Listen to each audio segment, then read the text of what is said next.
Unknown tongues.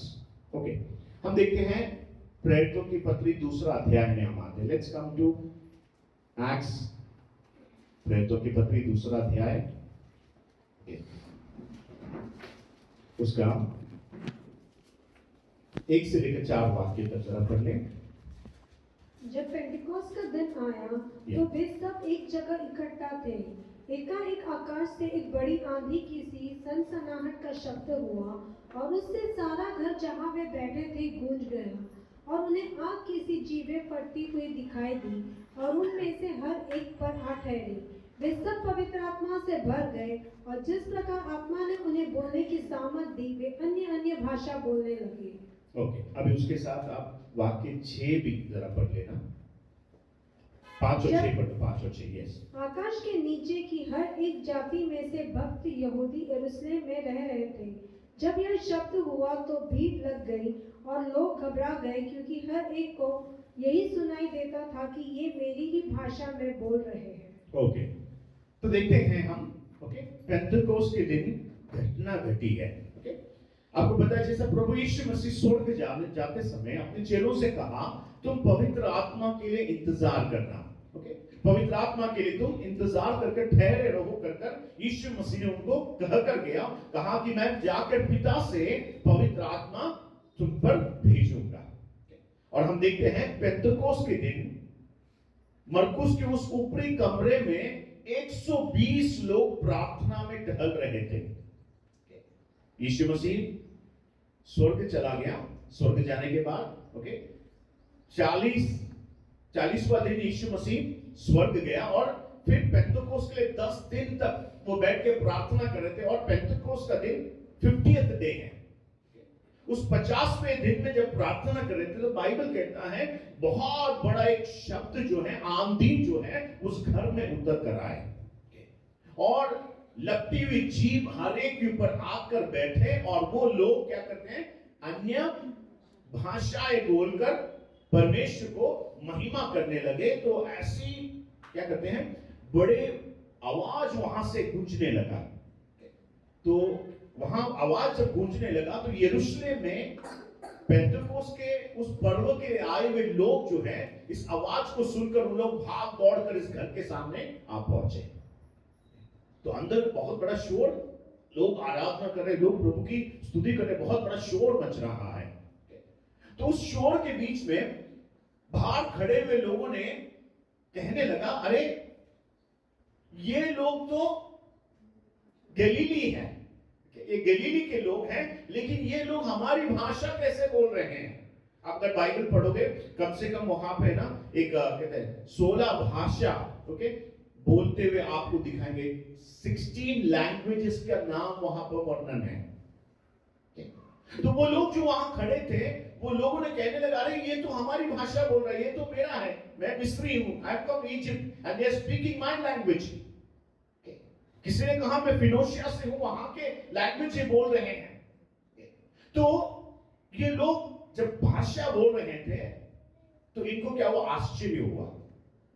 समझ रहे हो, they got astonished and they began to say कि ये लोग परमेश्वर को महिमा कर रहे हैं। और उन्होंने पूछा कि ऐसा क्यों हुआ है। तो हम देखते हैं पत्रुस क्या करता है, वहां खड़े रहकर उनको प्रचार करता है। उस प्रचार में 3000 लोग बपतिस्मा लेते हैं। तो ये जो अध्याय केवल एक ही एक जगह है जहां लोगों ने अन्य भाषा, मनुष्य की जानती हुई भाषा में बोला।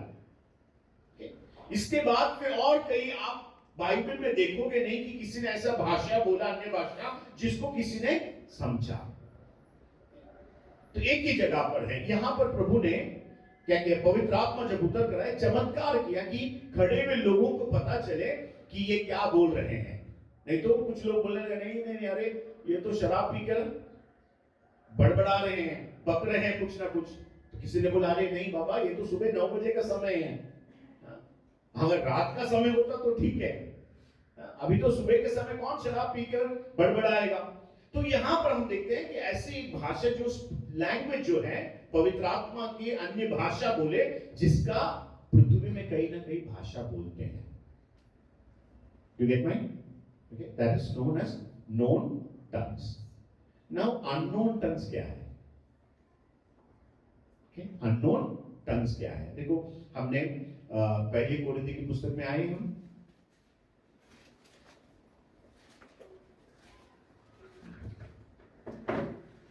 तेरह का एक वाक्य में ऐसे लिखा है, देखो 13 का 1 में, फर्स्ट कोरिन्थी 13 के 1 वाक्य जरा देखें। यदि मैं मनुष्यों और स्वर्गदूतों की बोलियां देखो, बोलूं यदि मैं मनुष्य का और स्वर्गदूत या स्वर्गदूतों का भाषा बोलूं, ओके, तो मनुष्य की भाषा है, स्वर्ग की भाषा है, that's what Bible is saying. लेकिन ये दोनों भाषा बोलकर भी मुझ में प्रेम नहीं है, तो मैं झंझलाता हुआ पीतल का बर्तन समान हूं। So Paul is emphasising that there is something called a heavenly language or speaking in a tongue that is unknown to human being. एक ऐसी भाषा आप बोलते हो जिस भाषा को आप समझ में आपको नहीं आता है। तो बाइबल इसके बारे में क्या बोलते हैं? okay? अभी सवाल है कि ये भाषा क्या है? okay? नंबर 1 हम बाइबल में पढ़ते हैं, ओके, पहला कोरिन्थी 14 का दूसरा वाक्य जरा देखना। पहला कोरिन्थी 14 का दूसरा वाक्य। क्योंकि जो अन्य भाषा में बातें करता है वह मनुष्यों से नहीं परंतु परमेश्वर से बातें करता है, इसलिए कि उसकी बातें कोई नहीं समझता, क्योंकि वह भेद की बातें आत्मा में होकर बोलता है। ओके, तो नंबर 1, यदि कोई अन्य भाषा बोलता है तो किससे बोल रहा है? किससे बोल रहा है? परमेश्वर से बातें कर रहा है, ओके। और वो क्या है? भेद की बातें, इसकी मिस्ट्री। अगर एक व्यक्ति अन्य भाषा बोल रहा है तो वो अन्य भाषा किससे बोल रहा है? परमेश्वर से बोल रहा है। और बाइबल कहता है वो भेद की बात बोल रही है, मिस्ट्री। मिस्ट्री मतलब क्या है? भेद मतलब क्या? क्या? छुपा हुआ, जो आपको समझ में नहीं आ रहा है। तो ये बात कहता है, एक जो अन्य भाषा में सिर्फ रेफरेंस लेता हूं, फिर बाद में मैं उसको कंक्लूड करूंगा, ओके। तो number 1, he who speaks in tongue किससे बात कर रहा है? परमेश्वर से बात कर रहा है, और वो भेद की बातें बोलता है। तो नंबर 1 ये हुआ। तो अभी सवाल आया कि कोरिन्थी की कलीसिया में ना एक्चुअली में बड़ा प्रॉब्लम था। प्रॉब्लम ऐसा था कि ये कोरिन्थी की कलीसिया के लोग है ना, बहुत वरदानों की बहुत चाहत रखने वाले लोग थे। They had a great zeal for spiritual gift. Okay? जब आप देखो ये वाक्य जब पढ़ते तो आपको पता चलता है, 14 का 12वां वाक्य जरा देखना। 12 और फर्स्ट कोरिन्थियन 14 का 12 वाक्य। इसलिए तुम भी जब आत्मिक वरदानों की धुन में हो तो ऐसा प्रयत्न करो कि तुम्हारे वरदानों की उन्नति से कलीसिया की उन्नति हो। ओके, मैं इसलिए आपको रेफरेंस पढ़ा रहा हूं क्योंकि आपको समझ में आए। तो कोरिन्थ की कलीसिया में क्या था? इनको आत्मिक वरदानों का बड़ा धूल था, मतलब they were very zealous to receive spiritual gift। चाहत था उनमें, बड़ा ज़ील था उनमें, बड़ी चाहत, इच्छा थी कि हमको भी ये वरदान मिलना है। तो ऐसा हुआ, कोरिन्थ की कलीसिया में कुछ लोगों को अन्य भाषा का वरदान था, प्राप्त हुआ, ओके। और वो एक अन्य भाषा के वरदानों को कलीसिया में इस्तेमाल करने लगे। तो मतलब फॉर एग्जांपल, अगर मैं आज चर्च में आऊं, एक आधा घंटा मैं केवल अन्य भाषा ही बोलूं, तो क्या होगा? तो क्या होगा? आप एक एक करके उठ के, मैं आंखें बंद किया रहेगा तो एक एक यहां से निकलेंगे, तो पास्टर को कुछ आज सनक गया पास्टर से, क्योंकि आपको समझ में नहीं आ रहा है। तो पौलुस बाइबल में कहता है, जब कोरिन्थ की कलीसिया में एक दो लोग, जो 2-3 लोग जो हैं, जो ये अन्य भाषा मिले हैं, ये लोग उठकर अन्य भाषा बोलने लगे। तो बहुत सारा उलझन कलीसिया में होने लगा, कंफ्यूजन होने लगा, लोगों को समझ में नहीं आ रहा क्या बोल रहा है। तब पौलुस क्या कहता है मालूम है क्या? जब आप बाइबल पढ़ोगे तो आपको उसको पता चलता है। देखो, पौलुस 2 बातों का अंतर कराता है, एक अन्य भाषा है और एक भविष्यवाणी है। कलीसिया में 2 चीज होती है, ओके।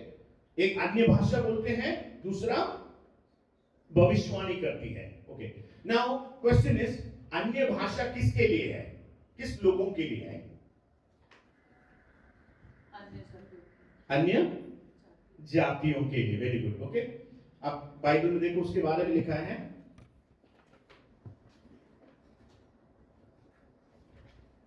अब वाक्य निकालते हैं तो हमें उसका पता चलता है। देखो 22 देखो 22वां वाक्य। इसलिए अन्य भाषाएं विश्वासियों के लिए नहीं परंतु अविश्वासियों के लिए चिन्ह है। हाँ। और भविष्यवाणी अविश्वासियों के लिए नहीं परंतु विश्वासियों के लिए चिन्ह है। यस, तो आपने देखा, therefore tongues are for a sign not to those who believe but to unbelievers, but prophecy is not for unbeliever but to those who believe. Okay, तो भविष्यवाणी किसके लिए है? बिलीवर के लिए है। और टंग किसके लिए है? अनबिलीवर के लिए। जब आप अन्य भाषा बोलते हैं तो एक अविश्वासी व्यक्ति को लगेगा, अरे ये कौन सी भाषा बोल रहा है, तो उसमें एक चाहत लाएगा कि इस बात को समझने के लिए, अरे ये कौन सी भाषा बोल रहा है। आज तो हमने ऐसी बहुत सारी भाषा को सुना है लेकिन ऐसी एक भाषा हमने नहीं सुना है। ओके, तो उसके अंदर क्या होगा, ये बातों को जानने की चाहत उसमें होगा। तो ये पौलुस उनको कहता है, जब अगर आप कलीसिया में आते हो और कलीसिया में आप अन्य भाषा बोलते हो तो कैसे बोलना है। ओके, देखो आप देखो, जब आप हम उसके 3 वाक्य से देखना, पहले कुरिन्थी 4:3 से। परंतु जो भविष्यवाणी करता है वह मनुष्यों से उन्नति और उपदेश और शांति की बातें कहता है। जो अन्य भाषा में बातें करता है वह अपनी ही उन्नति करता है, परंतु जो भविष्यवाणी करता है वह कलीसिया की उन्नति करता है। मैं चाहता हूँ कि तुम सब अन्य भाषाओं में बातें करें, परंतु इससे अधिक यह चाहता हूँ कि भविष्यवाणी करें, क्योंकि यदि अन्य भाषाएं बोलने वाला कलीसिया की उन्नति के लिए अनुवाद न करे तो भविष्यवाणी करने वाला उससे बढ़कर है। हाँ, ओके, तो ऐसा होता है कि आप अगर कलीसिया में आकर अन्य भाषा बोल रहे हैं तो एक बात आप जानना है, अन्य भाषा जब आप बोलते हो उससे आपकी उन्नति हो रहा है, लेकिन बैठने वालों को समझ में नहीं आ रहा है। तो इसके कारण what you have to do is that you should have an interpreter. आपने कभी देखा है किसी ने भविष्यवाणी बोलते हैं तो परिभाषा करते हुए, इंटरप्रेट करता हुआ किसी को आपने देखा है जीवन में? नहीं ना? You have seen ना? Yes. देखो, हम जो बचपन में जो चर्च में थे, वो चर्च में एक बुजुर्ग माँ थी जिसके पास एक वरदान थी। यदि कोई अन्य भाषा बोलती ना तो वो इंटरप्रेट करती थी, परिभाषा करती थी। और वो परिभाषा क्या है? कलीसिया के आए हुए लोगों का संदेश है। उनके लिए परमेश्वर का संदेश होता था, लेकिन जब तक वो परिभाषा नहीं करते किसी को समझ में नहीं आता। क्योंकि आज देखो, आज के युग में हम देखते तो ये लोग बोलते हैं वरदान सब रुक गया। बोलने का कारण क्योंकि आजकल हम ये अनुभव नहीं किया है। देखो, इजराइल लोगों ने बोला our fathers have seen God, हमारे पिताओं ने परमेश्वर को देखा। लेकिन नेक्स्ट पीढ़ी आए ना, वो बोलते वी हर्ड अबाउट गॉड, हमने केवल सुना है। हमारे पिताओं ने परमेश्वर को देखा, लेकिन हमारी पीढ़ी जब आई, अगली पीढ़ी आई, उन्होंने केवल यीशु परमेश्वर के बारे में सुना। तो आज भी हमारा अनुभव ऐसा है। हमारे पुराने जो पेरेंट्स थे विश्वास के, उनको ये अनुभव है, उनको ये गिफ्ट मिला, वो अन्य भाषा बोलते तो परिभाषा करते थे। वहां में आपको पता है कलीसिया में आराधना होता, सुबह शाम स्टार्ट होता 10 बजे, 3:30 4 बजे तक जाता वहां, ऐसे अनुभव था। लेकिन आज ये सब बदल गया। आजकल हम लोग बहुत डिसेंट हो गए हैं। हम लोग आते हैं चर्च में, टाइम पर आते हैं, टाइम पे क्लोज नहीं किया तो कुछ, हमारे यहाँ तो बहुत कम है। केरला में ऐसा घड़ी उठा के ऐसे दिखाते हैं, पास्टर टाइम अप, मत करो। नहीं तो कुछ लोग उठ के चले भी जाते हैं, ऐसे भी है।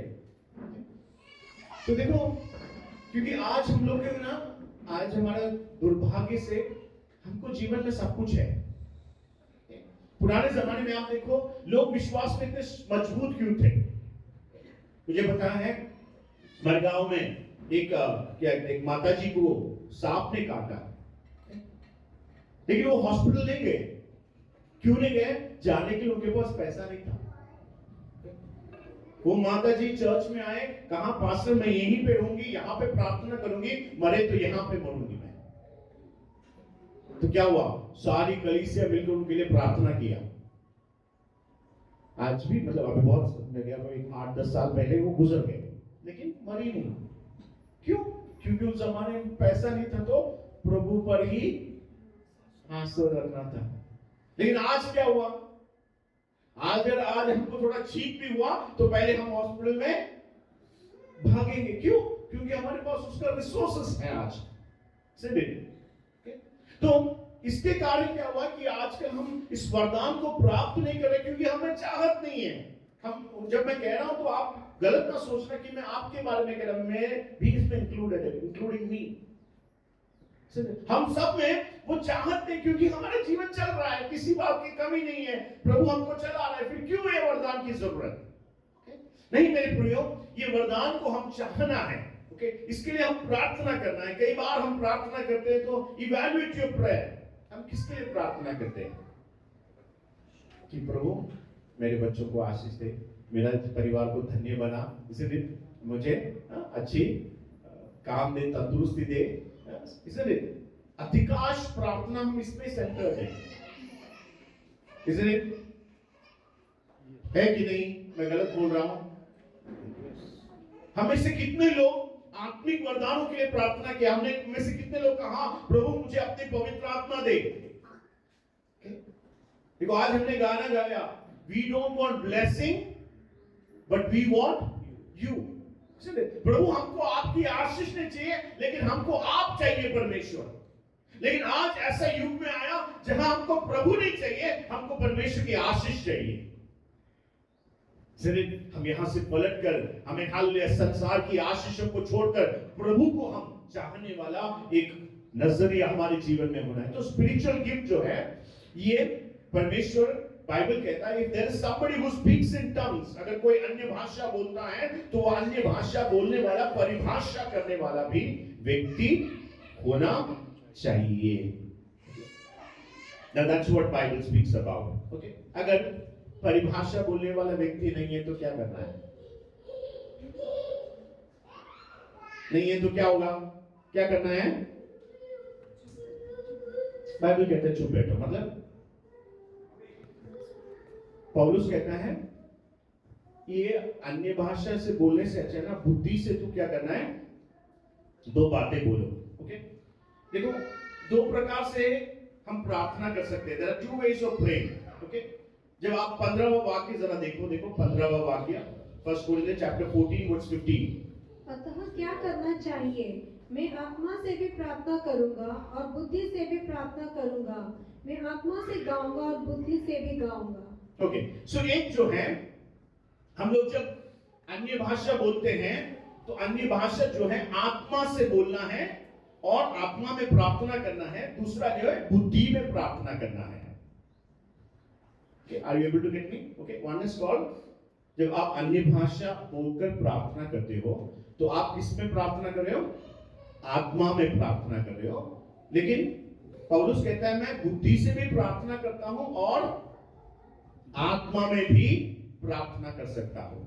Okay, so what is the difference between आत्मा में प्रार्थना करना, बुद्धि में प्रार्थना करना? क्या फर्क है? हाँ, देखो बुद्धि से प्रार्थना करना मतलब आप परिस्थिति को जानकर प्रार्थना करते हो। इसलिए आप एक फ्यूनरल घर पे गए तो कैसे प्रार्थना करोगे? प्रार्थना का टोन कैसा होगा?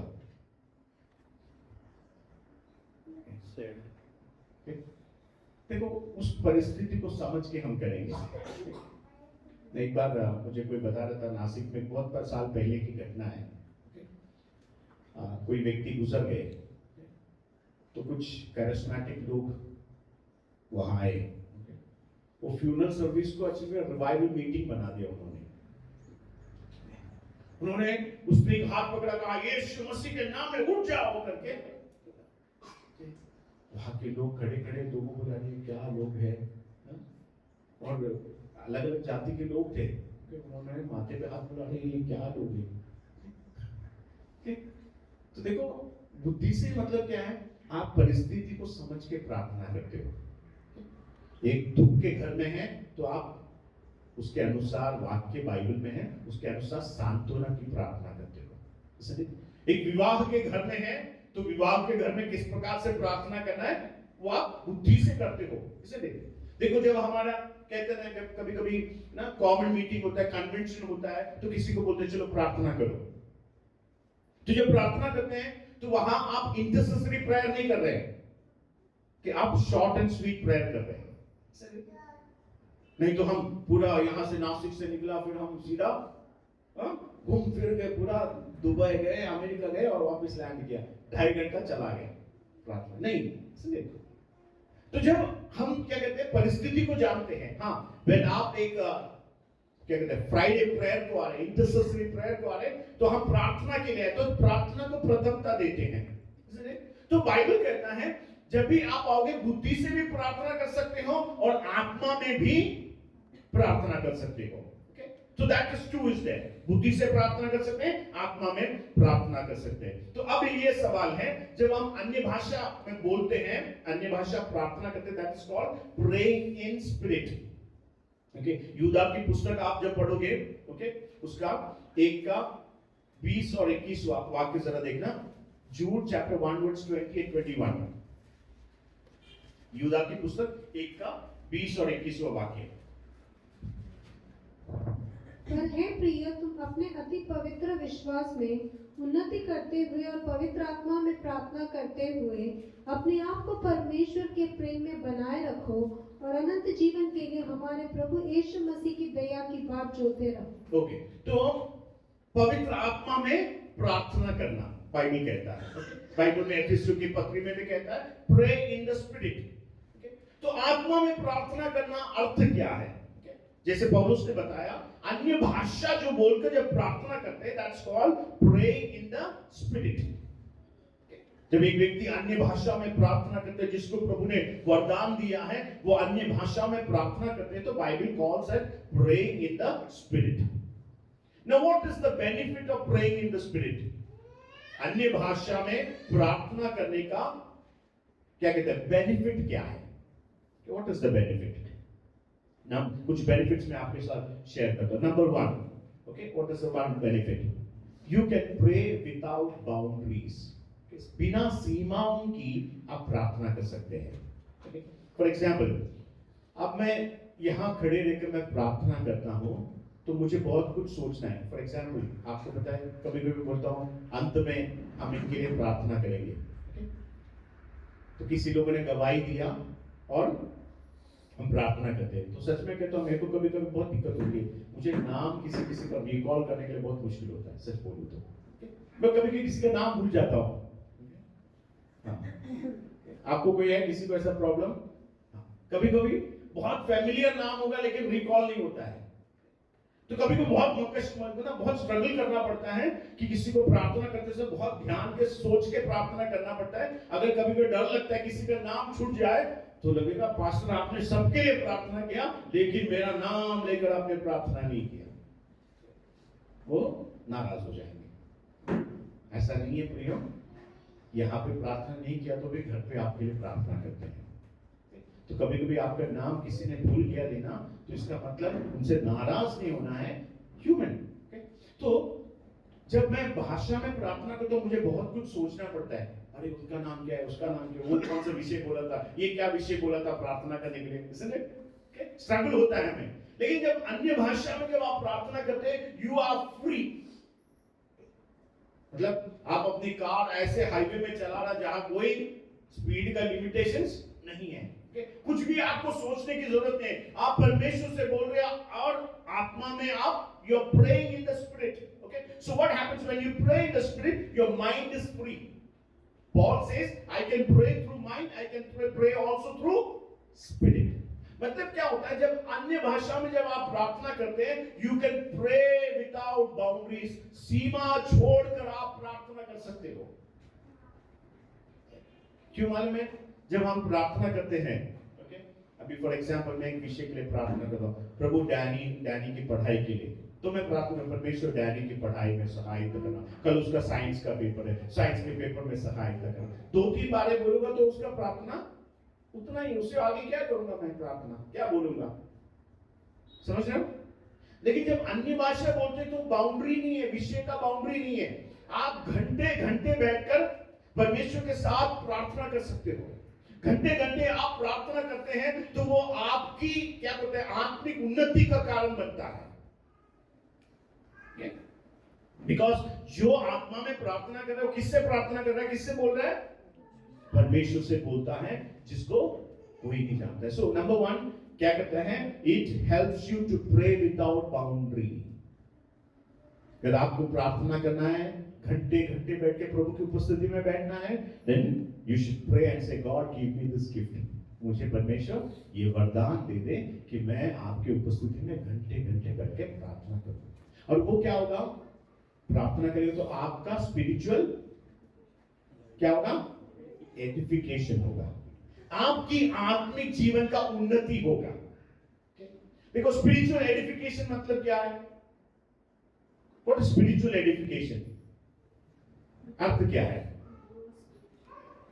You will grow spiritually, okay, मतलब आप आत्मिकता में बढ़ोगे, मतलब है ना, बेसिकली है ना, praying in terms, spiritual edification मतलब है ना, स्कल्पचर वाले बनाते, स्कल्पचर जो प्रतिमा बनाते वालों को देखा है आपने? देखा है जो प्रतिमा बनाते हैं, ओके, फर्स्ट में जब वो पत्थर को लेकर खुदाई, मतलब उसको चिसल करने लगता है ना, आपको समझ में नहीं आता है, पहले बना रहे क्या बना रहे, कुछ समझ में नहीं आ रहा है, ओके? लेकिन उस काम के जैसे सब प्रोग्रेस होता है तो आपको लगता है अरे हाँ, ये तो ये बना रहा है। तो स्पिरिचुअल एडिफिकेशन में ऐसा होता है, जब आप प्रार्थना करते हो, आप प्रतिदिन जो है प्रभु यीशु मसीह के समान बनने का प्रोसेस में निकल रहे हो। जब आत्मा में प्रार्थना करते हो, आपके जीवन में परिवर्तन आने लगता है, आपके स्वभाव में परिवर्तन आने लगता है, आपके जीवन के देखने की नजरिया पर बदल जाते हैं, आपकी बोलचाल में परिवर्तन होने लगता है, आपके चाल चलन में परिवर्तन होने लगता है, because you are growing spiritually. तो वो एक चीज आपको बाइबल में उसके बारे में हम देख सकते हैं। Number 2, what happens when we pray in spirit, okay?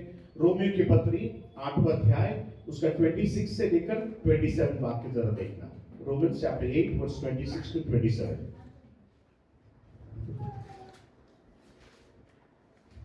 इसी रीति से आत्मा भी हमारी दुर्बलता में सहायता करता है, क्योंकि हम नहीं जानते कि प्रार्थना किस रीति से करना चाहिए, परंतु आत्मा आप ही ऐसे आह भर भरकर जो बयाना से बाहर है हमारे लिए विनती करता है।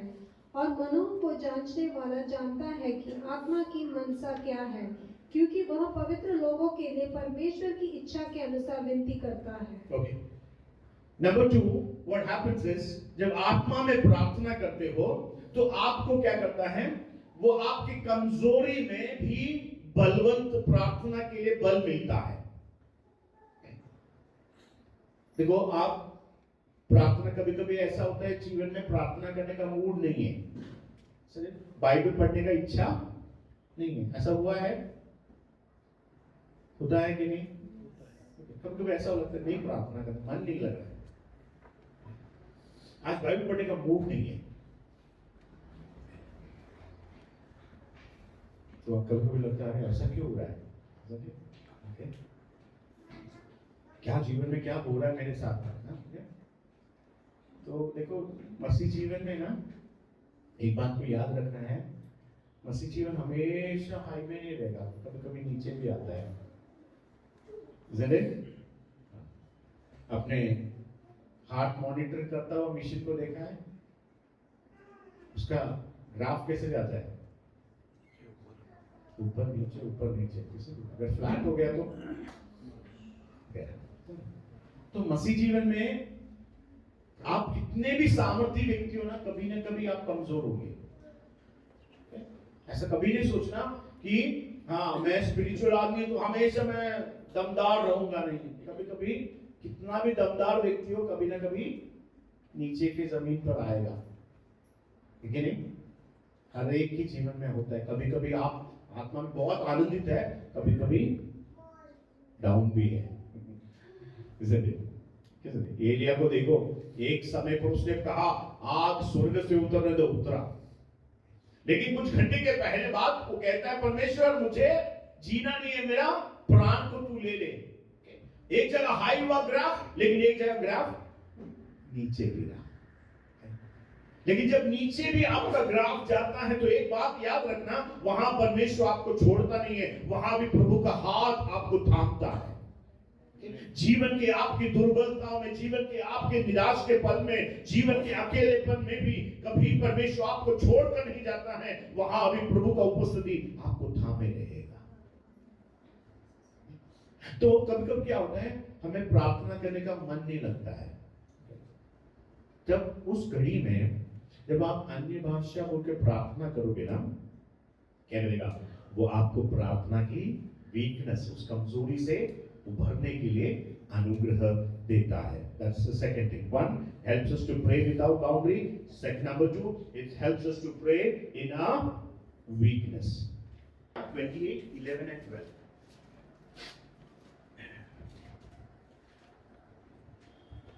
Isaiah 28 verse 11 and 12. वह तो इन लोगों से परदेशी होठों और विदेशी भाषा वालों के द्वारा बातें करेगा, जिनसे उसने कहा विश्राम इसी से मिलेगा। इसी के द्वारा थके हुओं को विश्राम दो, परंतु उन्होंने सुना न चाहा। Okay, अन्य भाषा बोलने वाले, क्या लिखा है वापस से पढ़िए? वह तो इन लोगों से परदेशी होठों और विदेशी भाषा वालों के द्वारा बातें करेगा, जिनसे उसने कहा विश्राम इसी से मिलेगा। इसी के द्वारा थके हुए को विश्राम दो, परंतु उन्होंने सुनना ना चाहा। Okay?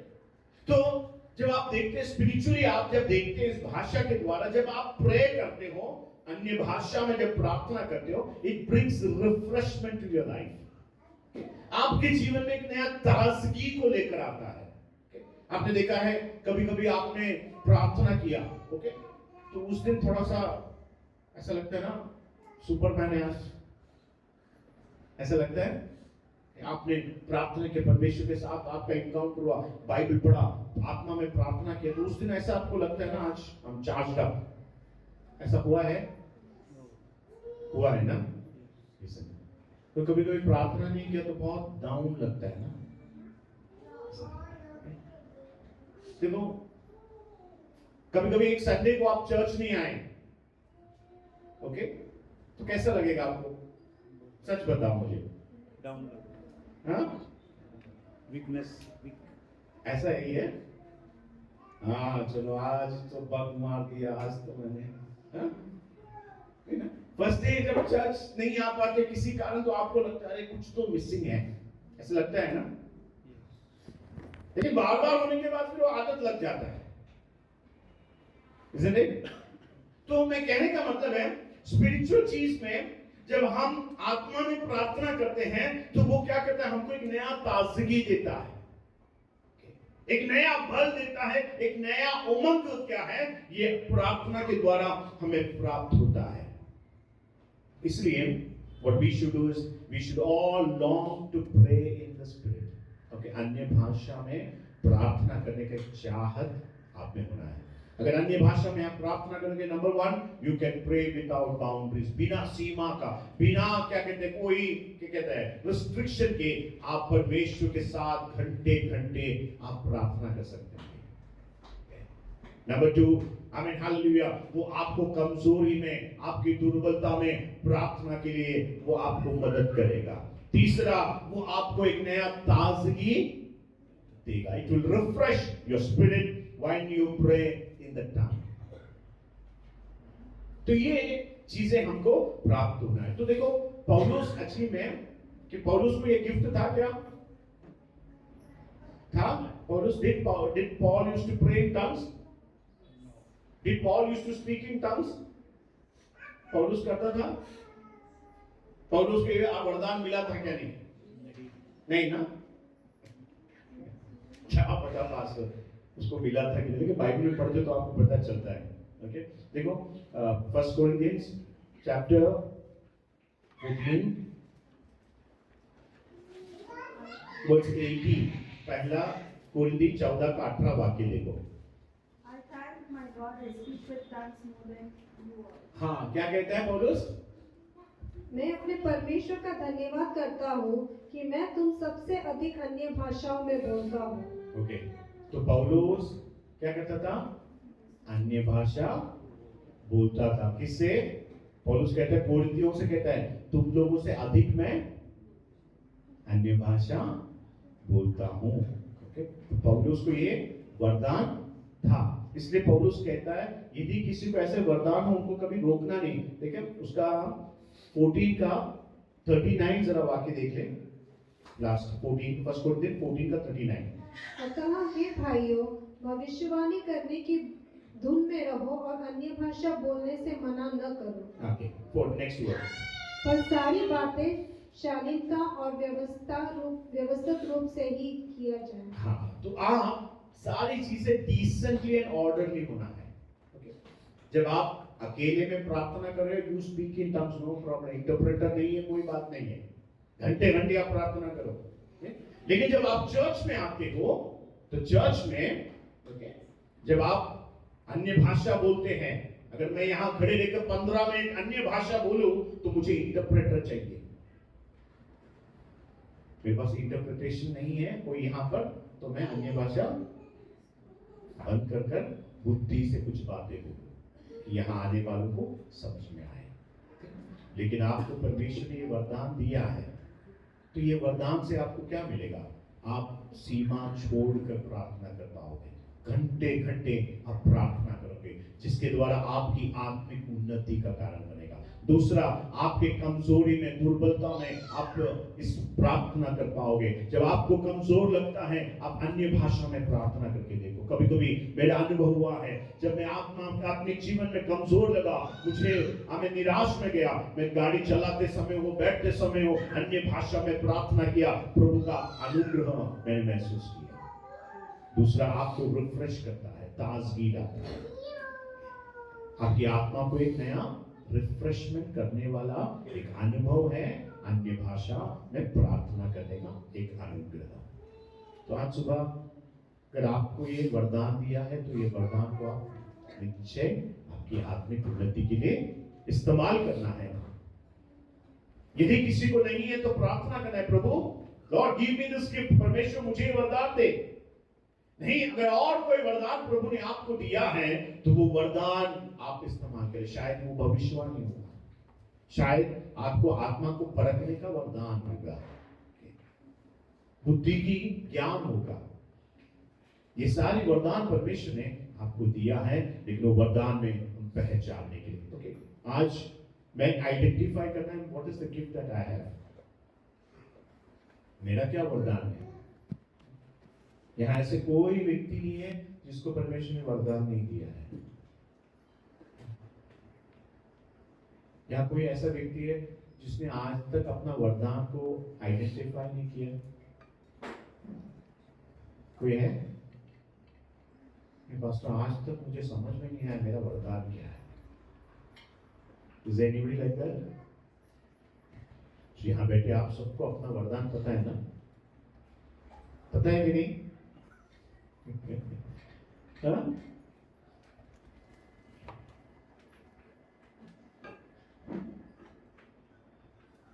देखो आपको कैसे पता, how do you discover it. अगर मैं आप प्रैक्टिकली एक सवाल पूछ के समाप्त करता हूँ, how do you discover your gift. आप कैसे जीवन में परख पाओगे कि आपका वरदान क्या है.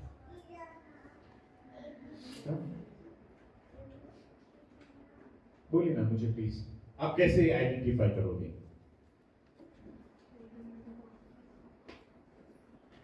नहीं, कोई तरीका नहीं है. देखो इंटरप्रेटिंग फॉर एग्जांपल अभी इंटरसेसरी प्रेयर करने का किसी का वरदान है, वो व्यक्ति को प्रार्थना करते समय आपको पता चलेगा इस व्यक्ति को है, और वो व्यक्ति प्रार्थना करते समय उस व्यक्ति को भी जानना पता चलेगा कि परमेश्वर ने मुझे ये वरदान दिया है। देखो उसका क्या करेगा, एक क्या कहते हैं, एक आइडेंटिफिकेशन परमेश्वर आपको देगा कि हाँ this you have this gift. मैंने बताया ना, कभी कभी कुछ बच्चे कुछ करते तो हमको पता चला ये बच्चा ड्रम्स अच्छा खेल सकता है, नहीं तो ये बच्चा देखो गाना गा सकता है, मतलब उसको उसमें खूबी है, आप पता चलता है, फिर आपके ऊपर उसको बढ़ाना। किसी को होता है ना, देखो सुसमाचार सुनाने का बहुत चाहत होता है, किसी ने एक व्यक्ति को उन्होंने सुसमाचार सुनाया ना, उनको इतनी खुशी होती है मानो ऐसे क्या करते हैं कि बिरयानी खा लिया आज। किसी को ऐसा होता है, किसी को हेल्प करना किसी का वरदान है, और एक व्यक्ति को हेल्प किया ना तो उनके मन में बहुत बड़ा खुशी होती है, अरे आज किसी को मैंने कुछ कर पाया। क्यों? क्योंकि आपको परमेश्वर ने दिया वो गिफ्ट है। तो हर व्यक्ति को अपना अपना गिफ्ट है, आप उसको आइडेंटिफाई करना है। मैंने बताया हमारे पास एक छोटा सा एक सर्वे चार्ट है, मेरे पास इंग्लिश में है, तो किसी को अगर आज तक पता नहीं चला तो प्लीज मुझसे ले ले, उसका पीडीएफ फॉर्म में भी दे सकता हूँ, आप उसको गो थ्रू करोगे तो डेफिनेटली आपको एक आइडिया मिलेगा कि व्हाट इज योर गिफ्ट। किसी को दूसरे की सेवा करने का गिफ्ट है, और किसी का उन लोगों ने किसी का सेवा किया ना, दे फील वेरी सैटिस्फाइड, हाँ आज कुछ कर पाए, थोड़ा खुशी होती है उनको। Why? Because that is your gift, वो आपका वरदान है। प्रार्थना करने वाले व्यक्ति को थोड़ा देर प्रार्थना किया तो उसको बहुत खुशी होता है कि वो yes, why? Because that is your gift.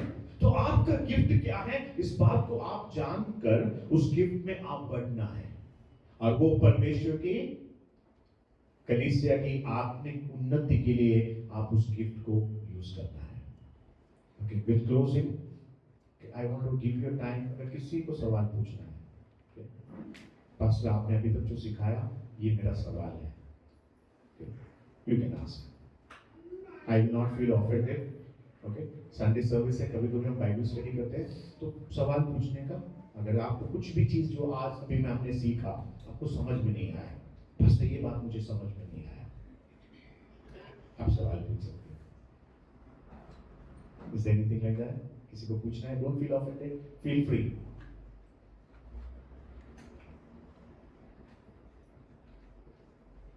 Anybody wants to ask? Okay, very good. Students of God's word, आपने सब कुछ समझा, आपका धन्यवाद हो। ओके, मेरा बेसिक इंटेंशन था कि हम बाइबल से थोड़ी सी चीज़ों को हम समझे हैं।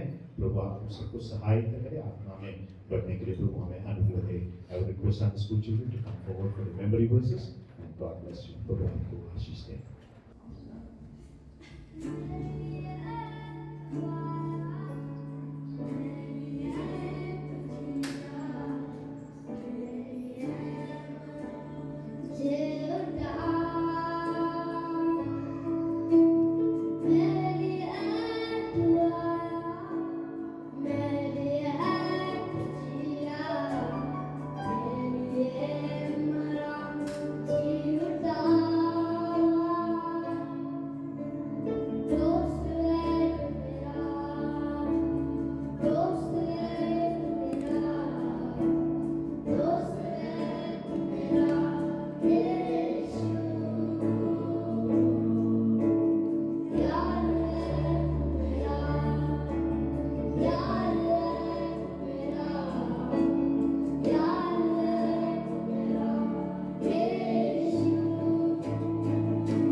Do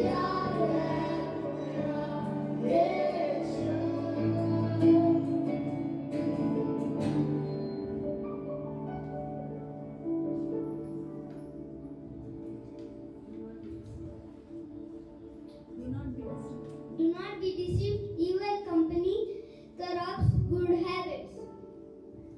Set your mind on things above, not on earthly things.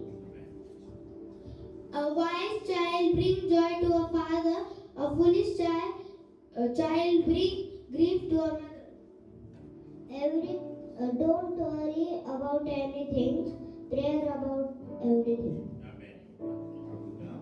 यहोवा यहोवा मेरा चरवाहा है। Very good. Please go ahead. For you have formed me in my inward parts, you have covered me in my mother's womb. For I praise you, for I am fearfully and wonderfully made. Marvelous are your works, and that my soul knows very well. Amen. Psalms chapter 139, verses 13 and 14.